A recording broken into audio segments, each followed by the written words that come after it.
Hello, welcome back. This video in the third year series is going to be about reality testing in everyday situations.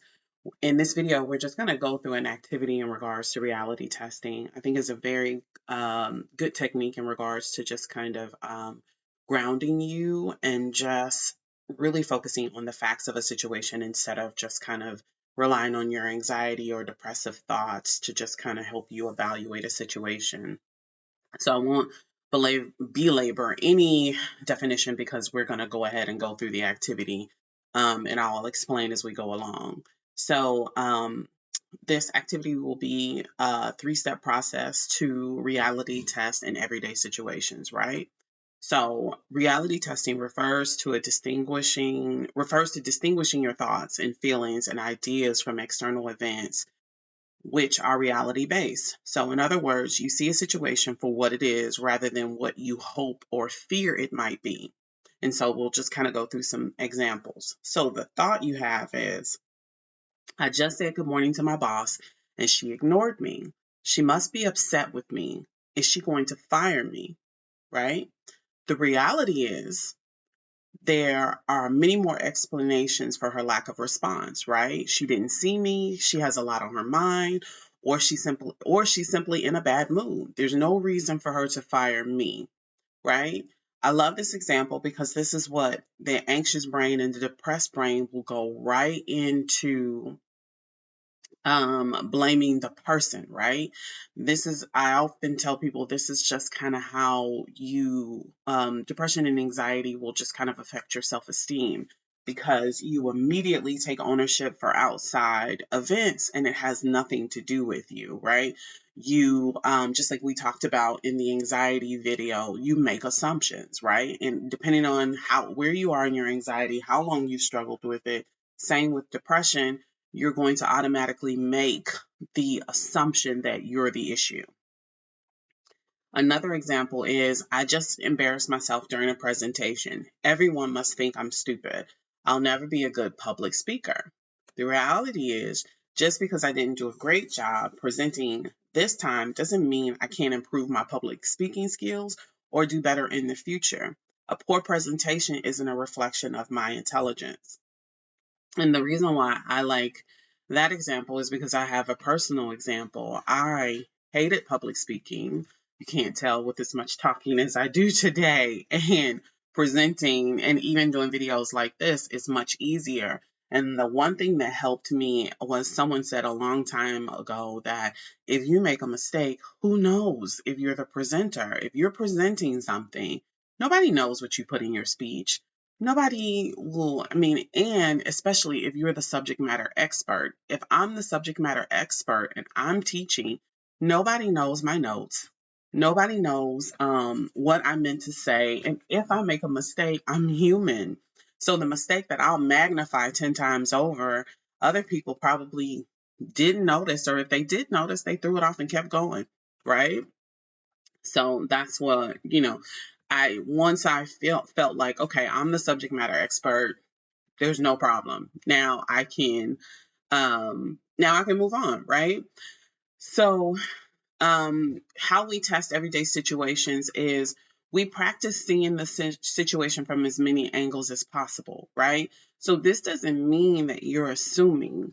This means that you're looking at the factual information in front of you and then making an estimation or not. I'll go as far as saying or not making an estimation. My sister hates when I do this, but there's times where I'm just not going to do the guesswork. It is what it is. So if someone isn't speaking to me, I don't feel like we have a problem until they present the problem to me. And it drives her crazy because she's like, why don't you just have a conversation with them? Because I didn't do anything wrong. And once they figure out if they want to have a conversation with me or not, because also what I know too is that sometimes when people are triggered, it takes them time to calm down.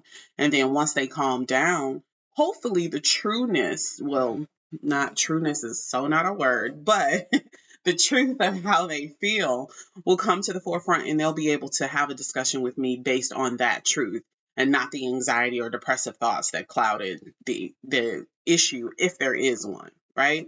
So avoid rushing to judgment, because you really want to give yourself time, just like I said about other people, give yourself time to stop the assumptions, to stop the depressive thinking, and just focus on what's factual, right? Also, remember that other people have their own thoughts and feelings, and you possibly you misread the situation, right? It's possible for us to misread situations a lot because we don't know what's going on in someone's head.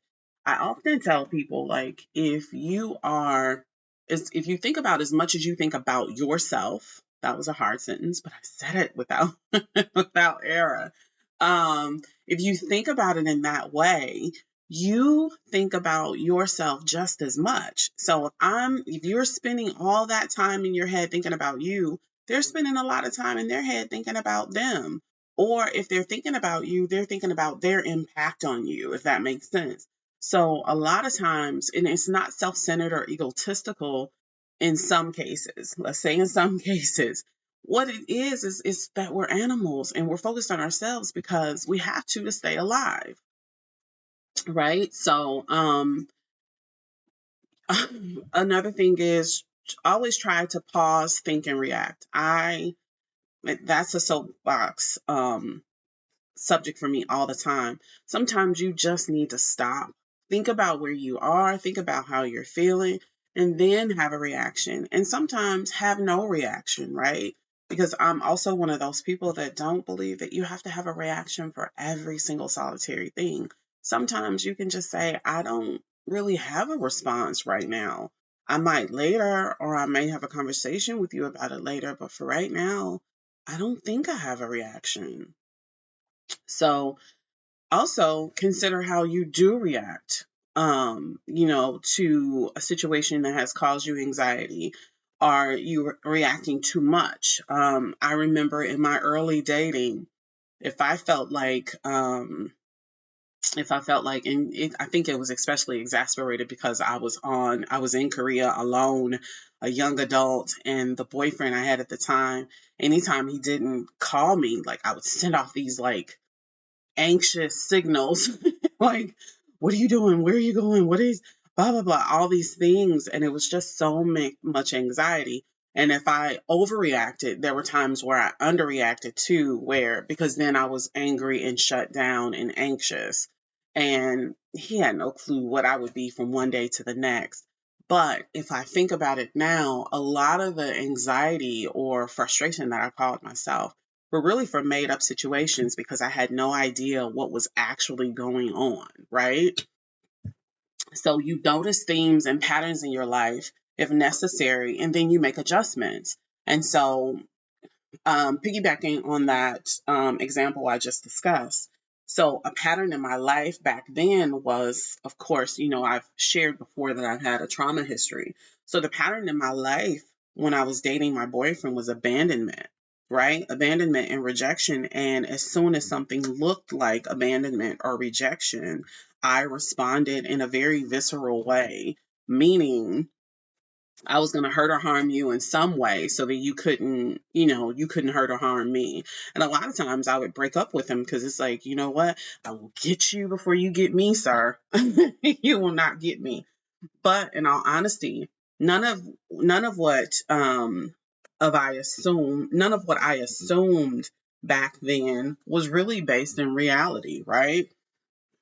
There were some things at the end that were truth, right? And once I got the truth, I was able to make a decision. But for the most part, a lot of it was happening in my head, right? So seek other perspectives, right? This could be a little tricky. So when you seek other perspectives, please make sure that person is coming from a healthy spot. Because I've been in rooms with people where someone is like, what do you think about so and so and so and so? And that person adds their anxiety on top of it or their quote unquote truth to it, and it becomes a hot mess. So if you're unsure whether you're seeing a situation realistically, ask a friend, a family member, or a coworker for their perspective. And also just understand too, if because for me, even if you get their perspective, take your time to consider their perspective. Take the time to consider the consequences. if you act on whatever they've said to you. Because I think a lot of times when people when this is why I think I'm really careful with responses, because sometimes we don't think about consequences, right? So if I have to have a conversation with someone, I'm not assuming the consequences, but what I say to myself, if I want to say this in a way that will help us or heal us, I don't want to say this in a way that will hinder or hurt. So that's why I'm careful about what it is I say. So I'm just very careful about conversations, and I'll bring that up again. So consider all possible outcomes or meanings before coming to a conclusion. Again, this can be tricky because it almost sounds like you're making assumptions. But the thing about it is, when you consider a possibility, you don't have to act on it, right? You just said, it's possible that my boss is angry, but I don't know if my boss is angry. So I'm going to choose not to react because she could also be in a bad mood. So I'm not going to have a response or anything. And if I do have a response, I can ask, hey, how are you doing today? Hope all is well. And just leave it at that, because your boss may not say anything, but you're putting it out there like, I hope you're doing okay, you know, and, have a good day or whatever. And if they aren't, then they can say something to you, or they can see you and say, oh, hey, Jacqueline, I didn't see you today. How are you? Right? And you can have a conversation. And in that exchange, you can understand, oh, okay, yeah, I was, my brain was in a different place. Okay, got it. She's fine. Um, I've said this several times, so I just kind of I kind of went ahead. But the next bullet point is that sometimes silence is taking time to reflect, and taking time to reflect is helpful. Take your time to reflect and then fact check your belief. I always tell clients with anxiety, it's possible to win the lottery, but it's not always probable. So, your anxieties, it's possible that everything you're thinking will come true. But is it probable, right? Is it probable that when you have an anxious thought about your boss firing you, is it probable, right? Especially if you're doing a good job, especially if you just got a performance review and they're saying, oh, excellent work, you've done this, that. We adore you, we want to promote you. It makes no sense in the next thought, then these people would want to fire you and they're against you. That is most definitely anxiety. And so that's why it's good to fact check. I often tell clients to, or suggest, excuse me, I feel like I do that a lot, say that I tell clients, but I always suggest, so that when you're fact checking a belief, only look at what is right in front of you. Don't make an assumption after you fact check, because you know you're making an assumption when you say, well, I've done a really good job, but is the assumption is going to ride in on the tail end of that but. No pun intended. So watch yourself. Just leave it at that. So pay attention to your reactions, right? Be mindful of your thoughts, ideas, beliefs, and reactions. You can determine how much energy you should give a situation, right? These are some of the benefits of paying attention to your reactions, right? You can gain a deeper awareness of your thoughts and experiences, right? Like if we don't slow down and evaluate how we impact others, we sometimes we miss the opportunity to improve as people, right? So if I come in and I'm in a really nasty mood, well that and I'm coming in and I'm in a nasty mood in a space that I share with others, that's going to have impact on them, right? And so we have to be very aware. Also, that comes into play with reality testing, that if I'm anxious about people not liking me, if the reality is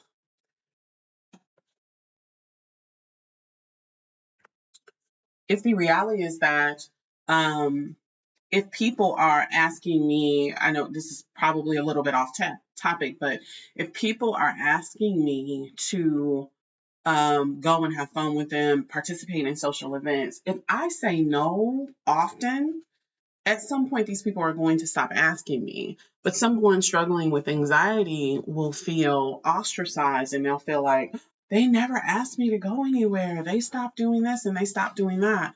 Well, in reality, you said no so much. Eventually, they're going to be like, okay, I guess they don't want to hang out with me. I guess they don't want to go. So I'm just going to leave it at what it is, right?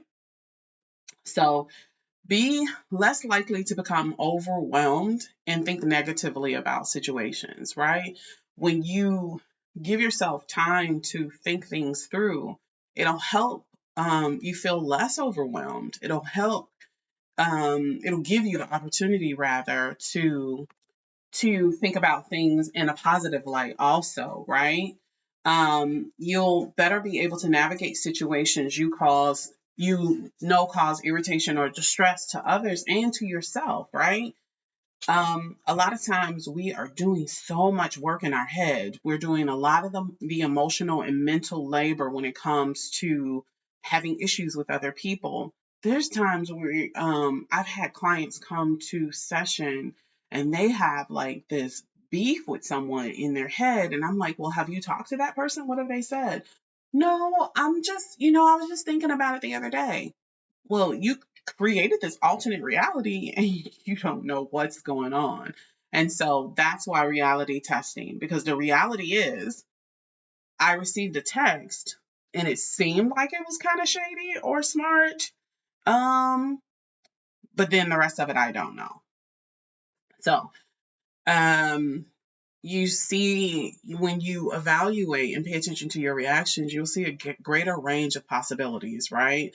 You can see that possibly you were wrong in this situation. You could see that possibly you created an anxious situation where there should have been like no anxiety, right? You also notice what you're focusing on and refocus if necessary. So, refocusing is most definitely key.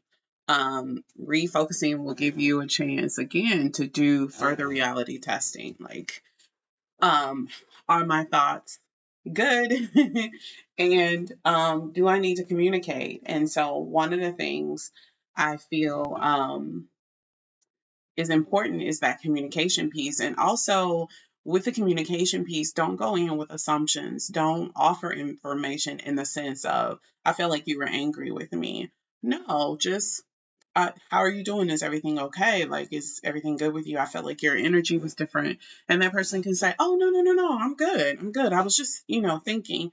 I remember when I was working for Phoebe Hospital, there was a doctor right next to me. So I would typically come out of my room with a client and I'm at work, so I guess I have a thinking face. And so one day, like, he called me into his office and he was like, hey, you seem stressed all the time and I hardly ever see you smile, blah blah blah. And I was like, no, I'm not stressed. And I'm a fairly happy person. Like most people that know me, I'm either joking or smiling or something. But if you think about it in context, when you see me coming out of my room, I'm coming with a client. So game face, like I'm not going to be happy and exuberant, and my client is, processing information. The other side of it is if I'm coming out of, if I don't have a client and I'm coming out to get one, then I'm thinking about that client. You know what I'm saying? Like I'm thinking about how they were the last session. I would have reviewed my notes and I would be going to retrieve that client. He never mentioned that if I have the client and that we're smiling or we're laughing before we go into session. Um, I don't know. I just thought, he should have refocused and then asked me a question because he had created this reality of who I was that just absolutely was not true. Right. So, what happens if you don't take your time to do the reality testing? Right. We talked about that some previously through like the previous things that I said in the video. Right. So, you experience an increase of negative beliefs about yourself and others. Like a lot of the times we're creating these belief systems, or let me not say creating, there's some creating, because a good portion of our belief system started before our adult age or adolescent ages. They start very, very young. And so you create a reality which might be negative if you're struggling with anxiety and depression in your head that's just based off those assumptions. And you really need to look at the facts. And that's what reality testing is. It's not taking in context those negative beliefs, it's just what's factual. You will be more overwhelmed than you need to be. And you'll be overwhelmed quite often because, um, again, you're living in this reality that isn't truth. You will convince yourself that you're the blame for another person's actions and choices. I just said that previously, right? Whenever you're struggling with anxiety and depression and you're making these assumptions and you have a negative belief system, most things that happen in the world are going to happen. They are your fault. That's what your brain tells you. It's my fault. Um, you become sometimes over involved in other people's problems. And then again, these are problems you just kind of projected in your head. So sometimes you feel like you need to intervene. Just like my coworker, he created an issue with a reality of me in his head, and he feels like, okay, well, let me talk to her and encourage her. And I wasn't upset. I just thought it was hilarious but what if I was offended? If I were offended, then that would have caused a problem between him and I in regards to our working relationship. Because I could have been like, well, who are you to tell me I need to be happy? Because what? But I'm not that person. Wasn't that big of a deal. I just corrected him and we kept it moving. So you can also create a lack of authenticity since you're perceiving people in the wrong way, right? You're perceiving somebody's reactions, you're perceiving who someone is, and you don't have enough information. Because you created this thing in your head, right? So the reality is, um, we sometimes shift our personality based on the people that we're around. But in shifting our personalities or our reactions, again, we're shifting with these assumptions. So I often tell a person that if you go in a room and there's 10 people in there, if you shift who you are for all those people, then you're going to leave exhausted, you're going to leave confused. But if you're authentically yourself in that room, then whoever is attracted to you in regards to not romantically, but attracted to your personality because they vibe with it. They feel like, okay, I like this person. You may get like 3, 2, 1, 4. It doesn't matter, but you're leaving with your authentic self and you're less exhausted and confused by who you are as a human. Um, so a lot of times, if you don't take your time to reality test, you're assuming one negative occurrence will lead to more negative occurrences. This is the reason why some people struggle with social anxiety. If I have a faux pas in another situation, I feel like that social just kind of encounter will happen over and over again. These people thought I was awkward and weird. Most people will think I'm awkward and weird. I'm good. I'm staying home by myself. I don't want to deal with anybody else. That's not the reality of the situation. The reality is you made a mistake. People are probably not thinking about it. And if they are, and they're teasing you about it, those aren't really the people you want to make a connection with anyway.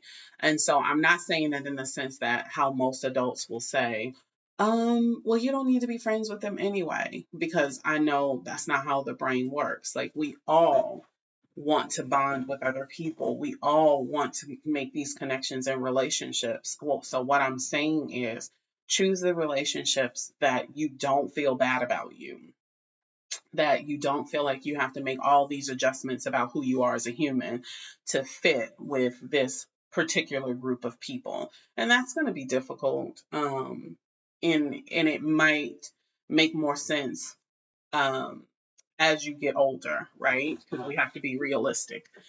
So don't, in reality testing, when it will affect you negatively if you engage in all or nothing thinking, or you believe something is completely positive or entirely negative. Life is about balance. When you think about life in general and nature, everything shows up balanced.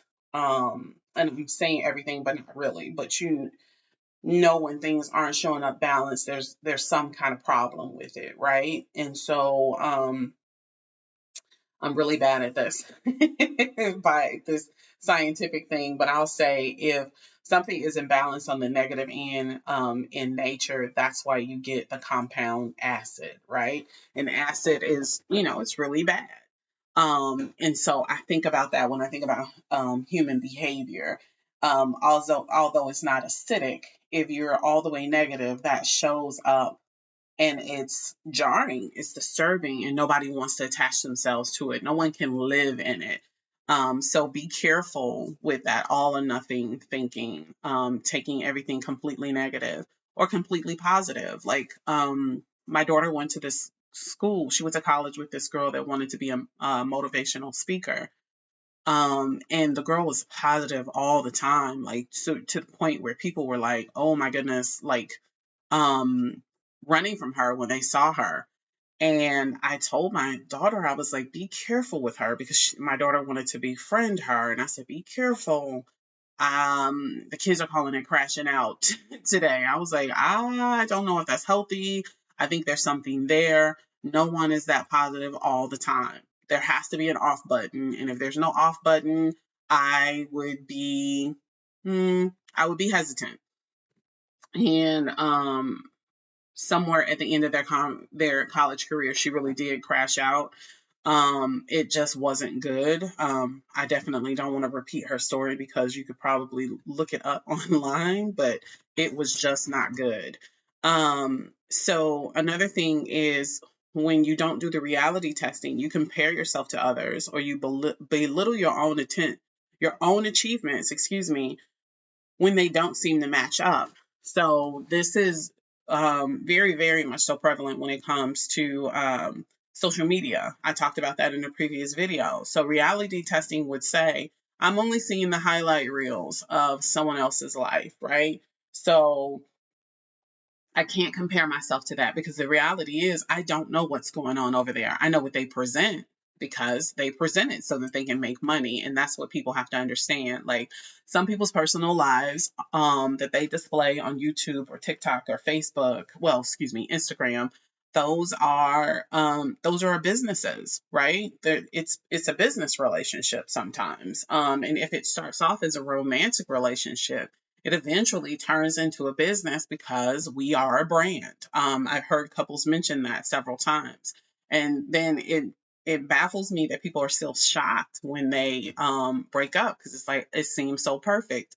Well, it was supposed to seem perfect so that they could have your buy-in, so that they could have your hopes and dreams and wishes attached to their brand and you're a loyal follower, meaning I make money from you. Also, another thing that reality testing will help stop you doing is blaming others and attributing your failures to others, right? Because reality testing um it definitely helps you to think about, okay, here's what I'm doing, this is my impact on other people, this is my impact on the world, and maybe I need to make some adjustments, right? Because there are people who are extrinsically motivated in the sense that they don't take responsibility of their impact on the world or things that they've done. They outwardly project their failures on others, and that's not really something you need to do. And reality testing will help stop you from actually doing that, right? Um, you will just, I guess take your time with things, right? So there are questions you can ask yourself when it comes to reality testing to just kind of help you start that just kind of process in your head, right? So you describe the situation to yourself only using the facts. How did I react to that? Why did I react to that in that way? Is there something I can do differently, right? So when it comes to the example of the boss, how did I react? Well, I got upset. I felt like, okay, she was moving a little funny, and I don't feel good when people do me like that, right? I automatically take ownership of that and I feel bad. And I know I'm using kind of therapeutic words, but here we are. So you just kind of ask yourself questions, change your perspective if you need to, change your reaction, and then at the very least communicate. Like, I'm really big on that communication piece because we make a lot of stuff up in our heads. And reality testing will help you understand that, you know what, I need to have a conversation because I have no clue what's going on. So let me talk about it. Alrighty, I will see you guys in the next video. Have a good rest of your day.